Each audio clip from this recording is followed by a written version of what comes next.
तो दोस्तों देखिए, एक बार फिर से आप लोगों के सामने मैथ की बहुत ही इंपॉर्टेंट और शानदार वीडियो लेकर के हर बार की तरह इस वीडियो में भी हम रेलवे से रिलेटेड क्वेश्चन को कवर करने वाले हैं। यहाँ पर अगर आप ग्रुप डी एनटीपीसी आरपीएफ की तैयारी कर रहे हैं तो ये वीडियो आप लोगों के लिए ज़बरदस्त और धमाकेदार होने वाली है। हर क्वेश्चन को बेसिक कॉन्सेप्ट और ट्रिक के साथ सीखने वाले। तो चलिए देरी न करते स्टार्ट करते हैं अपने पहले क्वेश्चन से। पहला क्वेश्चन कह रहा है, यदि पी क्यू एक 2 अंक वाली संख्या है तो पी क्यू माइनस क्यूपी निम्नलिखित में से किससे पूर्णतः विभाज्य होगी। अब ये 2 अंक वाली संख्या पी क्यू कह रहा है और उसके बाद पी क्यू माइनस क्यूपी किया है। यहाँ पे थोड़ा सा अगर आप ध्यान दें, क्या किया है कि पी क्यू और उसके बाद क्या किया क्यूपी, यानी कि अंकों का ये जो है 2 अंक वाली संख्या अंकों का स्थान आप परस्पर आपस में चेंज कर दिया है। कहने का मतलब अगर 23 थी तो उसमें से क्या कर दिया 32 घटा दिया है। इसके कहने का मतलब ये फॉर एग्जाम्पल मैं सिर्फ समझा रहा हूँ, मतलब 23 32 है नहीं।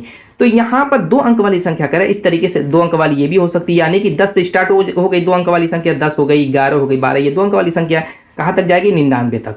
अब आप जानते हैं कि 2 अंक वाली संख्या जो मानी जाती है वो क्या मानी जाती है। आप कहेंगे कि 10x + y मानी जाती है, 10x + y मानी जाती है। मान लीजिए कि ये पी क्यू है, 2 अंक वाली संख्या हमने मान ली पी क्यू बराबर ये, तो क्यू पी बराबर क्या हो जाएगा। आप कहेंगे कि इनके अंकों को परस्पर बदल दीजिए, यानी 10y + x हो जाएगा।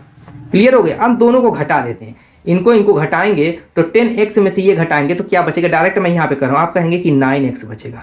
क्या बचेगा 9x, और इसमें से घटाएंगे तो ये -10y हो जाएगा, तो ये माइनस क्या हो जाएगा 9y बचेगा। और यही आपका पी क्यू माइनस, यहाँ पर मैं उल्टा लिख देता हूँ, कोई दिक्कत नहीं, आप समझदार है समझ जाएंगे उतना, P Q minus Q P हो जाएगा। अब यहाँ पर क्या 9 कॉमन नहीं दिख रहा है। आप कहेंगे कि बिल्कुल दिख रहा है, और यही बराबर आपका P Q minus Q P हो गया। यहीं पे आपका आंसर आ गया था, यहाँ पे करने की जरूरत नहीं थी। तो यहाँ पर 9 क्या है, इसके गुणे के रूप में, यानी कि ये किससे विभाज्य होगी, जिसके गुणे के रूप में, यानी जो फैक्टर में टूट गया उसी से विभाज्य होगी। या किससे विभाज्य होगी 9 से। Option A is the right answer. Next question की तरफ चलते हैं। अगला क्वेश्चन कह रहे हैं, एक व्यक्ति अपने बगीचे में 21,025 आम के पेड़ इस प्रकार लगाता है कि पंक्तियों की संख्या प्रत्येक पंक्ति में पेड़ों की संख्या के बराबर है, यानी जितनी पंक्ति है उतने पेड़ है। तो दोस्तों जब भी दोनों की संख्या इक्वल कर दे तो समझ जाइए कि उसका वर्गमूल निकालना है। क्या है, यानी कि इस रूप में हो, 2 का स्क्वायर, यानी स्क्वायर के फॉर्म में वो बनेगी। तो 25 का स्क्वायर जो भी हो, मतलब स्क्वायर के फॉर्म में, यानी जो संख्या दी हुई है उसका हमें उल्टा यानी वर्गमूल निकाल लेना है। बस ये हो जाएगा आपका आंसर। तो चलिए फटाफट वर्गमूल निकालने की ट्रिक पता है कि नहीं पता है, चलिए इसमें सीख भी लेते हैं। 21,025 का हमें क्या निकाल देना वर्गमूल, वही आपका आंसर हो जाएगा। कह रहा पंक्तियों की संख्या ज्ञात कीजिए, तो हम क्या करेंगे, सबसे पहले लास्ट वाला अंक देखेंगे 5 को। 5 क्या है, हम अब हमारे दिमाग में कम से कम 1 से 30 तक का वर्ग याद होना चाहिए और साथ साथ क्यूब भी याद होना चाहिए। तो हमारे दिमाग में ये चलना चाहिए कि 5 किसका वर्ग करने पर उसके यूनिट डिजिट बनती है। तो आप कहेंगे कि 5 ही का वर्ग करेंगे, उसके अलावा तो किसी का वर्ग करने पर 5 आएगा नहीं, 25 5 ही आएगा। तो आप कहेंगे कि हाँ 5 आता है, तो क्या करेंगे हम यहाँ पर 5 लिख देंगे। उसके बाद 2 अंक इधर से काट देंगे, इसको भूल जाइए। अब 210 को याद कीजिए। अब 210 देखेंगे कि किन किन संख्याओं के वर्गों के बीच में है। आप कहेंगे कि 210 जो होगा, अगर हम 14 का स्क्वायर करेंगे तो 196 है, ठीक है, और 15 का स्क्वायर करते हैं तो 225 होगा। यानी इन्हीं दोनों के वर्गों के बीच में देखिए 225 और किसके में 14 का स्क्वायर 196। देखिए 196 225 के बीच में 210 होता है, लेकिन हम लेंगे कौन सा, ये 196 वाला लेंगे कि 225। उसके लिए हम देखेंगे 210 किसके ज़्यादा करीब है। 196 और 210 के बीच का अंतर क्या कहेंगे आप, कितना है, आप कहेंगे कि 14 है, और 210 और 225 के बीच में 15 का, तो अंतर किसका कम है, ये वाला, यानी 196 वाला। यानी हम क्या लेंगे 14 लेंगे। 14 कहाँ रखेंगे, यहाँ पर, यानी कि आपका जो आंसर हो जाएगा 145, यही आपका लास्ट आंसर होगा। Option C is the right answer. बस यही ट्रिक होती है, बेस्ट ट्रिक है दोस्तों। और भी यहाँ पर मान लीजिए कि 5 के अलावा और भी बहुत चीज़ें बनती हैं, जैसे 3 रहती है तो उस कंडीशन में 2-2 का पेयर बनाना पड़ता है, तो उसमें छोटी ली जाती है। तो दोस्तों अगर कमेंट करेंगे तो अलग से एक वीडियो बना दूंगा आपकी जो है वर्गमूल निकालने की। नेक्स्ट क्वेश्चन की तरफ चलते हैं। अगला क्वेश्चन कह रहा है, दी गई संख्याओं में से किसका आरोही क्रम सही है। देखिए भिन्न को छोटा क्रम जानने की बहुत सारी ट्रिकें होती हैं, 1 नहीं 2 नहीं 3 नहीं, बल्कि मैं देखा हूँ कई ट्रिकों से ये सॉल्व हो जाता है। कहीं कहीं 2-2 ट्रिकों का यूज़ किया जाता है, तो यहाँ पर उसका यूज़ किया जाएगा। मान लीजिए कि 5/8 है, 19/24 है और 11/16। सबसे पहले हम देखेंगे कि इनके अंश और हर का अंतर क्या है। आप कहेंगे कि 5 और 8 के अंश और हर का अंतर 3 है, और यहाँ पर क्या 19 और 24 के अंश और हर का अंतर कहेंगे कि 5 है। यहाँ पर क्या है 5 है। जिनके अंश और हर का अंतर समान है, जैसे इन दोनों का 5-5 है, तो जिसका अंश बड़ा होगा वो क्या होगा, भिन्न बड़ा हो जाएगा। जैसे 19 बड़ा है 11 छोटा है, तो इसमें 19/24 क्या हो जाएगा, बड़ा हो जाएगा, और 11/16 छोटा हो जाएगा। अब क्या करेंगे, इन दोनों में से चूंकि इसका तो अंश और हर का अंतर इक्वल नहीं था, तो यहाँ पे क्रॉस मल्टीपल का यूज करेंगे। अब 5/8 को उठा करके इसमें या तो इसको उठाइए या इसको उठाइए, बेटर होगा कि आप छोटी वाली को उठाइए 11/16 को। अब इन दोनों को चेक करेंगे कि इन दोनों में कौन छोटा छोटी बड़ी है तो क्या करेंगे क्रॉस मल्टीपल यहाँ पर। तो आप कहेंगे कि ये 11 बार 88 होता है, ये 16 पाछे 80 होता है, क्या होगा 88। 88 किसके नीचे है, किसके ऊपर है, 11/16, यानी 11/16 क्या हो जाएगी 5/8 से बड़ी होगी, यानी कि 5/8 इज क्या होगी less than 11/6 is less than 19/24। तो यही आरोही क्रम आपका हो जाएगा, यानी 5/8 सबसे पहले किस में है, उसके बाद 11/16, उसके बाद 19/24, ऑप्शन सी, यानी दो ट्रिक का यूज किया गया। अगर अंश और का अंतर समान है तो दोस्तों कोई दिक्कत की बात ही नहीं है, वहां पे तो आप सटाक से ना इस ट्रिक को अप्लाई कर देंगे। चलिए नेक्स्ट क्वेश्चन की तरफ चलते हैं। अगला क्वेश्चन क्या कह रहा है, यदि x + y + z बराबर 11, x y + yz + zx बराबर 42 होते x² y² + z² का मान ज्ञात कीजिए। यहाँ पर 3 डायमेंशन वाला क्वेश्चन है। बस यहाँ पर अगर आपको x + y + z की अगर होल के स्क्वायर का सूत्र याद है तो ये क्वेश्चन आप लोगों के लिए क्या है, हवा हवाई है। देखिए इसका होता है क्या, आप कहेंगे x² + y² + z² plus 2 × xy + yz + zx। बस मान रख दीजिए, आपका आंसर आ जाएगा। क्या पूछ रहा है, इसकी वैल्यू पूछ रहा है तो इन सबका मान रखिए। x + y + z क्या है 11 है, तो 11 का स्क्वायर 121 हो जाएगा। और इसका हमें मान निकालना है, इसकी बदले इसके पूरे के बदले हम क्या लिख सकते हैं, m लिख दीजिए। क्या बार बार लिखेंगे, आप समझदार है समझ जाएंगे, कोई दिक्कत की बात नहीं है। प्लस अब यहाँ पर x y y z की जगह क्या 42 है, तो 42 दूना कितना हो जाएगा 84 हो जाएगा। तो m बराबर क्या हो जाएगा, यही वैल्यू निकालनी थी हमें। आप कहेंगे 121 - 84 यानी कि आपका कितना हो जाएगा 16, 16 × 17, 17 20 कितना हो जाएगा 37, यही आपका आंसर हो जाएगा। ऑप्शन देखिए B is the right answer. Next question की तरफ चलते हैं। अगला क्वेश्चन कर रहा है दो सहमूल संख्याएं। दो सहमूल का मतलब अभाज्य संख्याओं की बात कर रहा है। जैसे मान लीजिए कि 3 है और 5 है, सपोज कीजिए यही है अभाज्य संख्या। कह रहे x और y, मान लीजिए x क्या है 3 है, y है, कुछ भी हो सकता है, जैसे मान लीजिए कि 11 13 भी हो सकता है। बस ये सहमूल का मतलब होता है जिसका HCF 1 आए। क्या है HCF, अभाज्य संख्याओं का HCF हमेशा क्या आएगा 1 आएगा। ठीक है, कह रहा है कि दो सहमूल संख्याएं x और y का LCM लघुत्तम समापवर्त पूछ रहा है। तो दो सहभाज्य संख्याओं का जो सहमूल संख्याओं का लघुत्तम समापवर्त हमेशा उनके गुणे के बराबर होता है। यानी x और y का LCM पूछे, LCM तो ये बराबर हो जाएगा x × y यानी कि xy। बस हो गया, आपका answer option is the right answer. बहुत आसान क्वेश्चन होता है, लेकिन अगर वो क्वेश्चन आपकी नज़रों के सामने से नहीं गुजरा है तो वही क्वेश्चन आप लोगों के लिए हार्ड हो जाता है, मुश्किल हो जाता है। तो चलिए नेक्स्ट क्वेश्चन की तरफ चलते हैं। अगला क्वेश्चन कह रहा है राखी ने मोहन से 12 अंक अधिक अंक प्राप्त किए। यदि राखी ने पूर्णांक 200 में से 54% अंक प्राप्त किए तो मोहन ने कितने अंक प्राप्त किए।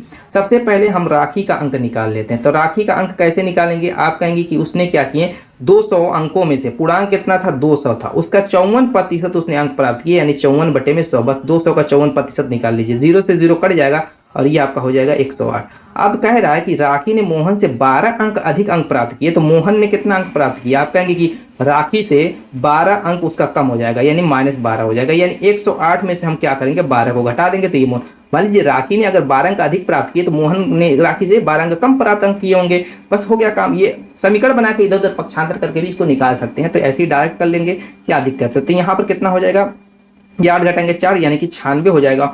Option D is the right answer. Next question की तरफ चलते हैं। अगला क्वेश्चन कह रहा है कि एक डीलर अपने माल को क्रय मूल्य पर बेचने का दावा करता है, लेकिन वह जिस 1 किलो बाट का उपयोग करता है उसका वास्तविक वजन 800 ग्राम है, उसको होने वाला प्रतिशत लाभ क्या होगा। यानी यहाँ पर क्या है दोस्तों, बेईमान दुकानदार वाला क्वेश्चन है। तो वो क्या कह रहा है कि मैं जितने का सामान, कहता है कि 100 रुपये का सामान मैंने खरीदा है तो मैं 100 रुपये का आपको दे दूंगा। तो इस कंडीशन में उसको कोई प्रॉफिट नहीं होगा, लेकिन वो कलाकारी कहाँ दिखाता है, वो बट्टा मार करके दिखाता है। यानी कि 1 किलो इसको भी ग्राम में चेंज कर दिया, यानी 1000 ग्राम के सामान को वो क्या कर रहा है कि 800 ग्राम के बाट से तौल करके बेच देता है। तो उसका प्रतिशत लाभ पूछ रहा है। बस आपका मान हो जाएगा क्या, जो आपका बाट तौल रहा है वो ओरिजिनल बाट बटे में ओरिजिनल बाट घुटे में 100%। बस हो गया प्रॉफिट प्रतिशत वाला। अब निकाल लीजिए यहाँ पर, अगर आप कहते हैं तो ये 2 0 से 2 0 खत्म हो जाएगा। ये 800 और 1000 घटाएंगे तो ऊपर आपका 200 बचेगा बटे में 8%। आपका काट लीजिए, प्रतिशत में चेंज हो गया। आप कहेंगे 8 2 9 16, 8 5 40, 25%। Option A is the right answer. Next question की तरफ चलते हैं। अगला क्वेश्चन करें, यदि ए का 1/3 बराबर बी का 3/4 बराबर सी का 1/6 हो तो A% B% C बराबर क्या होगा।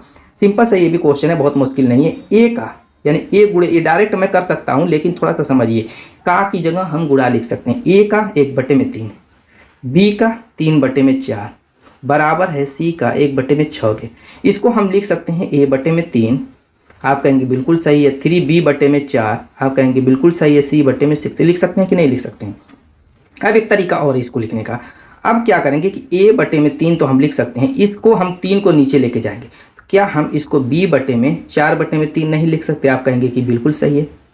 अब ये हो गया प्रतिशत। बस आप a के नीचे जो 3 है उसको 3 लिख दीजिए, a के नीचे जो 3 है उसके नीचे 3 प्रतिशत, b के नीचे जो है उसको हम लिख देंगे, आप कहेंगे 4 बटे में 3 प्रतिशत, c के नीचे जो है वो लिख देंगे, बस आपका मान हो गया। आप कहेंगे कि बटे में वाला दिया नहीं तो उसको खत्म कर दीजिए, एलसीएम 3 आएगा तो आप कहेंगे 3 3 के 9, ये 4 और ये 6 3 के 18, 9 संबंधे 4 संबंधे 18, ये आपका आंसर हो जाएगा 9 4 9 4 18, option C is the right answer. Next question, अगला क्वेश्चन कर रहा है पी और क्यू मिलकर के एक खेत की फसल को 9 दिन में काट सकते हैं, क्यू और आर मिलकर के उसे 12 दिन में, पी और आर मिलकर के उसे 18 दिन में काट सकते हैं। यदि वे तीनों एक साथ मिलकर कार्य करें तो उन्हें खेत की फसल को काटने में कितने दिन का समय लगेगा?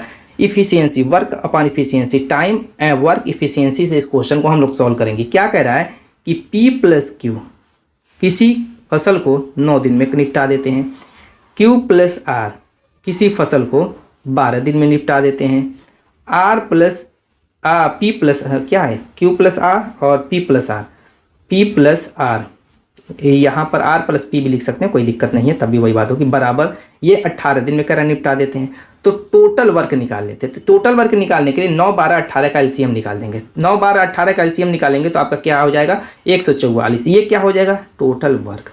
टोटल वर्क हमने निकाल लिया, आप क्षमता निकाल लेते हैं। क्षमता निकालने के लिए पी प्लस क्यू की क्षमता निकालने के लिए देखिए हम करेंगे क्या, उसको समझिए। ये जो आपका है 9 से 144 में जब भाग देंगे तो इसकी क्षमता निकलेगी, किसकी, पी प्लस क्यू की। आप भाग देंगे तो कितना हो जाएगा 9 करने 9 और 9 छक्का 54, 16 हो गया। फिर यहाँ पर क्यू प्लस आर की क्षमता निकालने के लिए 12 से भाग देंगे तो 12 बार 144, 18 से भाग देंगे तो 8, तो यहाँ पर सबकी क्षमता निकल गई है। तो हम क्या करेंगे, इन तीनों की मिला करके क्षमता निकालेंगे। तो P प्लस क्यू इन तीनों को जोड़ेंगे तो सब में 2 बार आएगा, तो 2 कॉमन मैं डायरेक्ट ले लेता हूँ और ये P plus Q plus R हो जाएगा, क्लियर। और ये बराबर मैं 16 12 अगर 8 को जोड़ता हूँ तो आप कहेंगे 12 8 20 10 30 36 हो जाएगा, 36, यानी P plus Q plus R की जो क्षमता हो जाएगी वो आपकी कितनी हो जाएगी 36 बटे में 2 यानी 18 हो जाएगी। हमें निकालना है कि ये तीनों मिलकर के काम कितने दिन में कर लेंगे, तो तीनों का वर्क टाइम बराबर हो जाएगी total work upon total efficiency, क्या हो जाएगी तीनों की मिलाकर के इफिशियंसी। तो टोटल वर्क आपने 144 निकाल रखा है और बट्टे में दोस्तों क्या हो जाएगा 18, यानी कि कितना हो जाएगा 8 दिन, बस हो गया आपका आंसर। ऑप्शन देखिए C is the right answer. Simple तरीके, एकदम सिंपल तरीके से सॉल्व किया गया दोस्तों। बस यही आप इसका सूत्र होता है कि टाइम बराबर, यहाँ पर खुद ही लिख दिया गया है, टाइम बराबर total work upon total efficiency, या इसको वर्क अपॉन इफिशियंसी भी लिख सकते हैं, जैसे जिस तरीके से यूज़ करना रहेगा उस हिसाब से यूज़ हो जाएगा, क्लियर। नेक्स्ट क्वेश्चन की तरफ चलते हैं। अगला क्वेश्चन देखिए दोस्तों कि यहाँ पर माध्य निकालने के लिए बारंबारता बंटन दिया हुआ, उस हिसाब से हमें माध्य निकालना है। तो इसको हम कैसे सॉल्व करेंगे समझिए, थोड़ा सा इसमें एक्स्ट्रा टाइम लगेगी लेकिन दिक्कत की बात नहीं है, समझ जाएंगे, इजीली कर लेंगे। कह रहा नीचे दिए गए बंटन का माध्य 26 है तो के का मान क्या होगा। आप पहले तो आपको पता होना चाहिए माध्य बराबर क्या होता है। आप कहेंगे कि माध्य बराबर सिग्मा एफ एक्स बटे में सिग्मा एफ होता है, ठीक, और यही बराबर दिया हुआ 26 के। अब सिग्मा एफ एक्स और सिग्मा एफ होता क्या है, सिग्मा यानी सम, इसको समझिए, सिग्मा मत समझिए बल्कि यहाँ पर सम समझिए। तो ये बारंबारता जो दिया हुआ है ये एफ होता है, और एक्स की वैल्यू निकालने के लिए हम क्या करेंगे, जो वर्ग दिया हुआ है इन दोनों को जैसे 0 10 जोड़ करके आधा कर दीजिए, 0 में 10 जोड़ेंगे 10 आएगा, आधा करेंगे 5 आ जाएगा। इसीलिए 10 20 को जोड़ करके आधा करेंगे 30 हो जाएगा, 30 का आधा 15 आ जाएगा। ये क्या निकल रहा है, एक्स की वैल्यू निकल रही है सबकी। यहाँ पर मैं थोड़ा सा नीचे ही खींच देता हूँ, ठीक है खाना। अब यहाँ पर 20 30 को निकालेंगे, यहाँ पर 25 हो जाएगा, और 30 40 को निकालेंगे 70, यहाँ पर 35 हो जाएगा, और यहाँ पर 40 और 50 90 90 का आधा 45 हो जाएगा, क्लियर। अब यहाँ पर सिग्मा एफ एक्स निकाल लेते हैं, यानी सिग्मा एफ एक्स का मतलब होता है कि एफ एक्स का गुणा करके फिर इन सबको जोड़ देना। तो एफ एक्स का गुणा देखिए यहाँ पर 8 5 40 हो जाएगा, 40 लिखेंगे प्लस लिख देंगे, यहाँ पर 15 धाम में 150 हो जाएगा प्लस लिखेंगे। उसके बाद यहाँ पर 25 का के में गुणा करेंगे 25 के हो जाएगा प्लस लिखेंगे। 35 छक्का दोस्तों कितना हो जाएगा 7 के 210 हो जाएगा प्लस लिखेंगे। और यहाँ पर 12 5 60, 12 चौक 48, 48 6 540 हो जाएगा। अब बटे में क्या कह रहा है सिग्मा एफ, यानी फ्रीक्वेंसी जो 8 10 के और 6 12 दिया वो सबको जोड़ लीजिए। आप कहेंगे कि 8 10 18, 18 6 24, 24 10 34 36 हो जाएगा, 36 प्लस के, और यही बराबर क्या दिया हुआ है 26 के दिया हुआ है।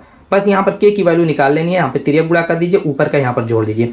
ऊपर का अगर हम जोड़ते हैं 40 और 150, ये 210, तो यहाँ पर 5 2 7, 7.5 1 8 9 940 हो जाएगा। यहाँ पर ऊपर आपका हो गया 940 प्लस 25 के, ठीक है। और ये आपका कितना हो जाएगा 36 का 26 में गुणा करेंगे तो आप कहेंगे कि 936 आ जाएगा, और ये 26 का के में 26 के हो जाएगा। अब यहाँ पर पक्षांतर कर दीजिए, के वाले को इधर लेके चले आइए, तो 25 के में से या इसको इधर लाइए ताकि माइनस वाला झंझट ना रहे। 25 के 26 का मतलब सिर्फ के बचेगा, और ये 936 940 घटाएंगे तो सिर्फ 4 बचेगा। यही आपका आंसर हो जाएगा। के की वैल्यू पूछा था, option C is the right answer. दोस्तों उम्मीद है कि वीडियो पसंद आएगी। मिलेंगे शानदार धमाकेदार के साथ नेक्स्ट वीडियो में।